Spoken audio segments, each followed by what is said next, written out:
Kita lanjutkan pengajian berikutnya, ya, bahwa kitab Al-Futuhat yang kita kaji tadi itu pengaruhnya cukup besar di dunia Islam, ya. Ulama-ulama baik di Mesir, di Maroko, ya, sampai ulama Nusantara itu menjadi bagian dari ulama-ulama yang menyebarkan ajaran Ibnu Arabi, ya, termasuk Syekh Nafis Al-Banjari. Ini salah satunya.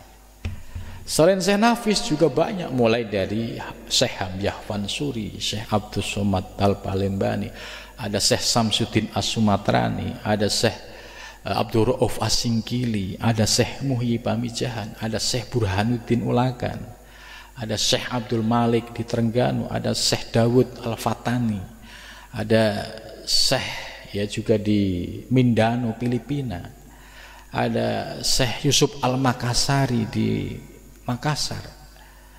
Itu semua ulama-ulama yang menyebarkan ajaran Syekh Ibnu Arabi. Jadi maka dengan mengkaji buku induknya Al-Futuhat, kemudian kita mengkaji buku yang menjadi bagian dari penyebaran ajaran Ibnu Arabi ini, semakin menguatkan tentang dasar-dasar rujukan yang disampaikan oleh Syekh Nafis Al-Banjari. Oh iya, seperti Syekh Nafis itu sering mengutip pendapatnya Syekh Abdul Wahab Asy'aroni. Syekh Abdul Wahab Asy'aroni itu mengutip pendapatnya Syekh Ibnu Arabi. Sementara kita bisa bypass artinya kita mendapatkan sumber primer dari kitab Al-Futuhat Al-Makkiyah. Ya, maka dengan mengkaji kitab Ad-Durrun Nafis ini, ya, kita akan ngerti, oh, Ibu Syekh Nafis ngambil pendapat ini itu dari kitab apa. Misalkan dari Al-Futuhat itu pada bab apa, gitu. Ini semua bisa terlacak secara ilmiah. Kita akan melanjutkan dari pembahasan sebelumnya. Ini kita akan melihat langsung bagaimana Syekh Nafis mengutip pendapatnya Syekh Abdul Wahab Asy'aroni.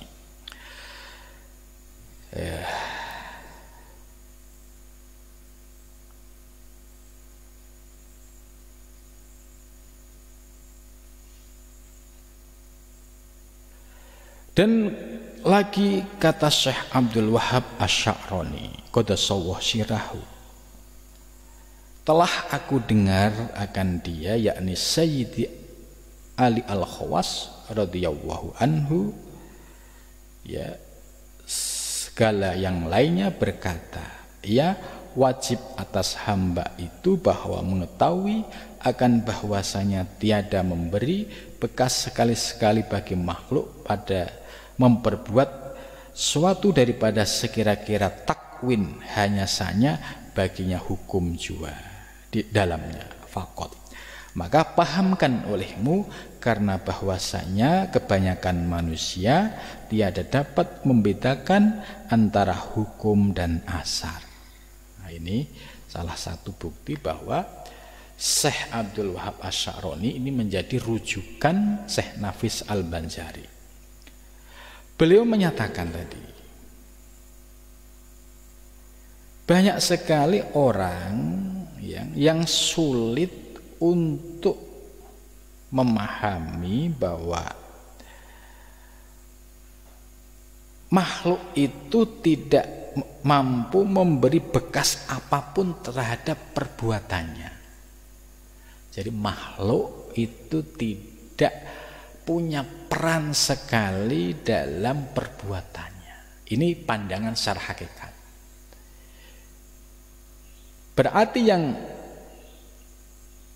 punya kewenangan yaitu Al-Khaliq, yaitu Allah Subhanahu wa taala. Kemarin diibaratkan makhluk itu sebatas wayang, sedangkan Allah sebagai dalangnya. Jadi apapun perbuatan wayang ini tidak muncul dari wayangnya, tapi hakikatnya sumbernya dari sang dalang. Lah, perumpamaan ini tujuannya supaya kita bisa memahami tentang aspek hakikat. Ya, bahwa ya manusia hanya sebagai alat. Manusia hanya sebagai wayang. Hakikatnya yang menggerakkan semua perbuatannya adalah Allah Subhanahu wa ta'ala. Lah, penjelasan ini ya perlu dipahami, kemudian diyakini. Sebab ini kunci. Karena menurut penjelasan di sini, ya banyak sekali orang yang sulit untuk bisa menerima pemahaman yang demikian. Apalagi orang yang terkena pengaruh Mu'tazilah. Kalau Mu'tazilah itu akan menganggap bahwa yang punya peran dalam perbuatan itu ya makhluk. Makhluk punya otoritas untuk melakukan apapun. Itu. Jadi membedakan antara hukum dan asar itu penting. Jadi manusia tidak memiliki ya asar dalam perbuatannya, karena yang sesungguhnya memberi asar Allah Subhanahu wa ta'ala. Nah, terus lanjutannya, bermula kenyataan yang demikian itu bahwa sanya hak Allah Ta'ala apabila menghendaki ia mengadakan akan harokat atau makna dari segala pekerjaan yang tiada sah wujudnya melainkan pada segala madahnya, karena mustahil bahwa berdiri ia dengan sendirinya, maka tiada daripada wujudnya muhal yang mendzohirkan ia akan takwin pekerjaan ia pada pekerjaan yang tiada berdiri ia dengan sendirinya, maka muhal yaitu hamba yang dihukumkan itu dengan mengadakan baginya mungkin itu, padahal tiada sekali-sekali baginya itu asar di dalamnya. Fafham fa innahu daqiqun wa tahqiq, ya. Ini memperkuat ya bahwa ya segala gerak-gerik manusia itu bukan karena manusianya, tapi ada kehendak ilahiyah. Manusia tidak punya asar sama sekali dalam perbuatannya, karena dia sebagai hamba yang tidak punya daya dan kekuatan apa-apa. Nah, kemudian ditambah lagi mengutip pendapat Syekh Abdul Wahab Asy-Sya'rani qaddasallahu sirrahu, telah aku dengar saudaraku Afdholuddin rahmatullah ta'ala berkata, ia tiada sekali-sekali bagi mungkin itu kudroh. Nah, ini kalimatnya sederhana. Syekh Abdul Wahab mendengar penjelasan dari temannya, sahabatnya yang namanya Syekh Abdholuddin rahmatullah. Beliau berkata, ya tidak pernah ada bagi mungkin. Mungkin itu apa sih? Ini istilah-istilah dalam ilmu tasawuf ini sering muncul. Mungkin itu apa? Mungkin itu yaitu sesuatu wujud yang diciptakan oleh Allah, itu namanya mungkin. Alam semesta disebut mungkin. Kita ini juga mungkin. Jadi apa yang ada di alam semesta ini disebut wujud mungkin. Nah, di sini dijelaskan tiada sekali-sekali bagi mungkin itu kudroh. Jadi artinya bagi semua makhluk yang ada di alam semesta itu tidak ada kudroh. Kudroh itu kuasa. Hanya saja baginya menerima asar ilahi. Gitu. Jadi makhluk ini ya hanya menerima asar ilahi. Asar ilahi itu ya menerima dari kehendak Gusti. Contoh tadi, gerakan wayang ya, dia mau berpolah seperti apa, itu bukan gerakan wayang itu sendiri dengan kehendaknya. Karena wayang sendiri ini nggak ada kudroh sama sekali. Yang punya kudroh ya dalangnya. Maka apapun gerakan wayang, ya ini tergantung dari sang dalang. Inilah yang disebut asar ilahi.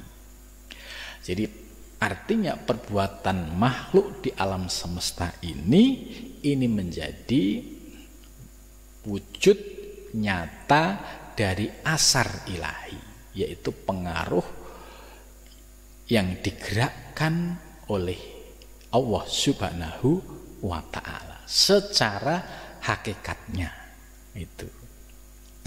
Maka dari dasar ilmu ini kita bisa memahami ya, melihat, menyaksikan ya, apapun gerakan yang ada, yang muncul, kita pahami dari aspek hakikatnya. Oh, dia kan hanya ada wayang. Apalah artinya wayang gitu. Kalau dia wayang ya nggak punya daya apa-apa. Nah, ini untuk menyingkap tirai hijab. Kalau kita sudah diberikan anugerah pemahaman yang demikian, ini rezeki yang luar biasa. Namun demikian harus ditutup dengan syariat. Tidak boleh lantas setelah paham yang hakikat seperti ini kemudian dieksploitasi dengan kalimat-kalimat yang bombastis ya, apalagi hanya sekedar untuk gaya-gayaan. Ini nggak boleh ya. Para ulama muhakkikin, ahli hakikat seperti Syekh Ibnu Arabi dan juga para ulama-ulama lain itu sudah memberikan penjelasan bahwa adab sebagai seorang salik ketika sudah memahami aspek hakikat tadi itu harus ditutup dengan syariat secara rapi ya. Tidak boleh yang hakikat ini ya diumbar, apalagi di depan orang umum yang tidak mengerti. Kalau di majelis ilmu dipersilahkan, kemarin di awal sudah dijelaskan, kalau di majelis ilmu dipersilahkan, tapi setelah paham kemudian ditutup lagi ya. Ketika bermasyarakat ya gunakanlah dengan bahasa komunikasi, bahasa syariat, sehingga tidak menimbulkan kontroversi. Sebab dalam sejarah perkembangan ya ilmu tasawuf seringnya muncul kontroversi itu ketika terjadi salah praktek. Seperti dalam serat Centini ya. Serat Centini itu salah satu karya sastrawan Jawa ya, kakeknya Ronggo Warsito kalau nggak salah, itu menjelaskan tentang, memotret tentang dinamika pada zaman Syekh Siti Jenar. Jadi zaman Syekh Siti Jenar itu ketika beliau mengajarkan hakikat, terus murid-muridnya itu cara mempraktekkan, mengamalkan itu dengan cara yang demonstratif ya. Ini contoh yang saya baca. Ketika ada muridnya Syekh Siti Jenar ya, dia ngembala kambing. Kemudian mendengar di Masjid Demak itu sedang ada sidang Wali Songo terhadap Syekh Siti Jenar. Kemudian sang murid ini ya pengen ikut ke masjid, lari dia. Terus berkata, "Ayo tunggu, Allahnya lagi jalan." Nah, yang dikutip dalam serat Centini ini membuktikan bahwa para murid-murid Syekh Siti Jenar ini dalam mengamalkan ajaran hakikat ini tidak tertib. Ya buktinya tadi keluar kalimat, "Hai tunggu, Allahnya lagi jalan. Wong dia hamba, angon kambing kok ngaku Allah." Nah, inilah yang akhirnya menimbulkan kontroversi. Kemudian di Aceh ya, itu juga pernah terjadi. Tapi sesungguhnya terjadi penyimpangan ini bukan pada Syekh Hamzah Fansuri atau Syekh Samsuddin As-Sumatrani, tapi para pengikutnya. Setelah Syekh Hamzah Fansuri meninggal dunia, itu kemudian muncul dari murid ke murid. Nah, dari murid ke murid ini kemudian muncul penafsiran ilmu hakikat yang beragam, apalagi yang tidak memiliki dasar referensi kitab atau ayat. Akhirnya mereka menyimpulkan soal ilmu hakikat itu sesuai dengan pendapatnya, yaitu yang dikenal di dalam kitab yang ditulis oleh Syekh Nuruddin Araniri. Mereka itu meyakini bahwa Allah adalah alam, alam adalah Allah. Itu berarti aku ini Allah. Nah, inilah yang akhirnya ya Syekh Nuruddin Araniri mengeluarkan fatwa sesat. Jadi sesungguhnya akarnya dari para murid yang belum paham, kemudian mereka gaya-gayaan, terus di tengah masyarakat menimbulkan masalah, kontroversi. Ini yang terjadi seperti itu ya. Padahal kalau dia paham betul, kemudian cara mengamalkan ngerti, prakteknya ngerti, tertib, ya tertib syariatnya, tertib hakikatnya, tertib torekohnya, ya insya Allah nggak ada masalah. Inilah yang diamalkan sebagaimana para ulama-ulama torekoh gitu. Nah, jadi orang-orang yang sering salah paham ya, ini akibat tadi tidak mendapatkan penjelasan yang utuh, hanya sebatas mendengar sekilas, kemudian membuat penafsiran, menyimpulkan. Apalagi kalau nafsunya masih gede, dia melakukan kemaksiatan, semua disandarkan kepada Allah. Ini kehendak Allah juga, ini kehendak Allah juga. Ini yang sering menimbulkan kontroversi. Di Jawa juga pernah ada kontroversi soal ini ya. Ketika zaman Ronggo Warsito itu ajarannya masih tertib, karena beliau dibimbing oleh mursyid yang namanya Syekh Kesan Besari. Syekh Kesan Besari ini termasuk gurunya Kiai Santri juga. Jadi praktek syariat torekoh hakikatnya tertib. Tapi ketika Ronggo Warsito menulis ajaran hakikat dalam sebuah karyanya yang dikenal dengan Serat Wirid Hidayat Jati, kemudian di dalam ajarannya itu dipahami secara tekstual, jauh dari guru yang bisa menjelaskan, akhirnya menimbulkan penyimpangan-penyimpangan. Ya, seperti kalau kita lihat di daerah sekitar Solo, Jogja dan sekitarnya sana, itu ada orang-orang yang disebut dengan ya ahli kebatinan atau ini mereka secara ilmu hakikat paham, tapi ketika ditanya apakah sudah sholat, sholat saya nggak perlu kayak kalian jenggang-jengking, saya sambil udut ini sudah sholat gitu, karena yang penting sholat itu ingat Allah. Itu akhirnya praktek yang seperti inilah yang menimbulkan kontroversi, menimbulkan masalah yang akhirnya mengotori kesucian ajaran ilmu hakikat. Jadi seringkali muncul masalah itu dalam ajaran hakikat itu setelah ditinggalkan oleh para guru, seperti di riwayatnya zaman Syekh Siti Jenar, kemudian di Aceh zamannya setelah meninggalnya Syekh Samsuddin As-Sumatrani, kemudian di Jawa itu setelah Ronggo Warsito, itu di level generasi berikutnya itu kan hanya nyomot yang aspek hakikat yang sesuai dengan kehendak nafsunya. Lah inilah yang sering menimbulkan kontroversi dan masalah. Padahal kalau kita merujuk kepada kitab induk seperti Durrun Nafis, kemudian Al-Futuhat Al-Makkiyah, ya semua penjelasannya tertib, rapi, ya disiplin syariat, thariqat, hakikat dan makrifahnya. Ya.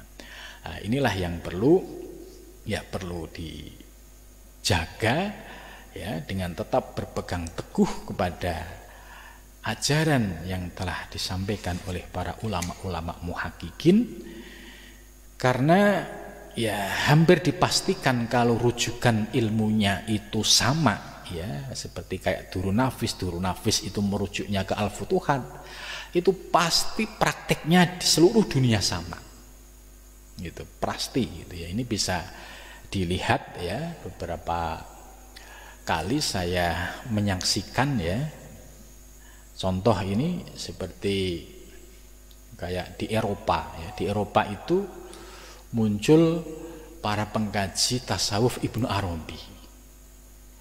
Ya, suatu ketika saya pengen ngerti, ini orang-orang Eropa kok hebat banget, dia bersungguh-sungguh mengkaji ajaran Ibnu Arabi. Terus sejauh mana dia pemahaman dan penguasaannya, gitu. Saya sempat bertanya, kemudian saya menanyakan, kok Anda bisa membaca teks Arab itu, ceritanya dari mana? Oh, dia mengundang guru, ya, untuk belajar bahasa Arab. Kemudian pemahamannya, ini yang paling sulit ini ketika memahami ajaran Ibnu Arabi ini kan, bagaimana pemahaman dan prakteknya. Saat itu saya ajak diskusi tentang makna la maujuda illallah. Itu mereka langsung negur kepada saya, "Hei Ali, nggak boleh ngomong seperti itu," gitu. Saya kaget, ya, luar biasa, ya, ini orang, ya, sudah bisa memahami bagaimana praktek dari ajaran hakikat Ibnu Arabi secara tepat. Dia bilang, "Hai Ali, itu nggak boleh untuk diucapkan, cukup itu di dalam hati." Gitu. Terus, oh, ini saya pikir ini mungkin karena orang ini agak menguasai. Saya coba yang lain juga sama. Ketika saya ajak diskusi tentang konsep la maujuda illallah, sama, saya ditegur lagi, "Ali, nggak boleh ngomong seperti itu. Ini hanya boleh untuk di tempat diskusi, ya, nggak boleh untuk diucapkan, ya, di sembarang tempat." Nah, di situ baru saya memahami, oh iya, walaupun mereka yang latar belakangnya itu adalah bule, tapi ketika mereka memahami ilmu hakikat merujuk pada sumber yang sama, kemudian memiliki pemahaman yang sama, ini, ya, dalam prakteknya pun akan menghasilkan praktek yang sama. Nah, ini yang saya buktikan, saya lihat, saya saksikan, ya, orang-orang yang mengkaji ajaran Ibnu Arabi. Saya juga pernah tanya kepada salah satu ulama di Banten tentang kitab Al-Futuhat. Beliau hanya menyampaikan, ya, ini kitab untuk awake dhewe, gitu, ya. Artinya beliau sudah memahami bahwa, ya, kitab-kitab semacam ini ya perlu, ya, dipahami secara utuh, sehingga ketika dipahami secara utuh tahu bagaimana cara mengamalkan secara tepat. Sebab kalau tidak, ya, seperti yang sudah-sudah, ya, di Jawa pernah terjadi, di Aceh pernah terjadi, dan juga di dunia Islam juga pernah terjadi beberapa kasus, ya, seperti Al-Halas dan sebagainya itu. Mudah-mudahan dengan kita mengaji kitab induk ini, kita senantiasa mendapatkan bimbingan dari Allah Subhanahu wa taala, ya, dapat memahami secara utuh, ya, dapat memahami bagaimana cara mengamalkan dan mempraktekkan, dan mudah-mudahan senantiasa dibimbing oleh Allah Subhanahu wa taala baik lahir maupun batin kita. Terima kasih, mudah-mudahan pengajian bermanfaat. Assalamualaikum warahmatullahi wabarakatuh.